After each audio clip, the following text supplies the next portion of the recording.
A week and a half ago, I did a podcast and I was asked a question about how life is now for me. If problems still arise or if everything is still perfect now. And it made me laugh because, well, on one hand, it clearly isn't perfect. And secondly, it reminded me of how many misconceptions I held on to for many years during my search. So one of the biggest things is that there was this idea that it would be like an end-all solution to all my problems. That simply I would feel great all the time, no problems would arise, that I'd be completely healthy, and that simply life was one big bliss moment. That is clearly not the case. By definition, if anything takes on a form, there's limitation there. So whether you believe yourself to be your body and your thoughts and your mind or your emotions, or whether it's clear that you and life are not two, life takes on a certain form, a certain shape, and by definition a shape has its limitations. So perfection can never be there. But at the same time, it can be seen that it's just enormously beautiful. So beauty and perfection are not something that are synonymous. There can be beauty in limitation. So there have been quite some sages over the time that have clearly had their limitations in their lives. People that kept on smoking all their lives, that had quite a temperament, or that got quite ill during their lives. So all these things are not something that stop happening when liberation occurs. Now, life is actually not that different from before, and at the same time it is completely different because one element has dropped.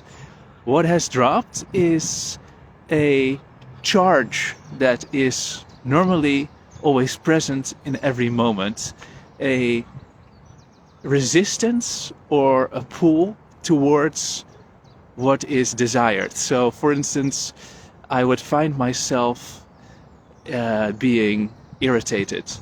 Now, in the past, there would be a concept, a thought that this shouldn't be the case, that I shouldn't be irritated, or it would continue on and I get more and more irritated. And similarly, if something nice would arise, you'd be having sort of a clingy feeling towards it to want to keep it and continue on. That has fallen away. So there is no longer a charge on every situation which says that it wants more of it or it wants to get rid of it. And in this way, life is exactly the same, but this extra element that is added on top has simply fallen away. And that is actually very liberating because it is not so much the situation, but the added layer on top that creates suffering in people's lives. It has been quite interesting to see when the last seeking energy fell away that things I had always held on to, a lot of misconceptions about liberation, simply seem to fall away. Now, there can still be thoughts of separation or thoughts that are far from pleasant arising in my life, but it isn't resisted anymore.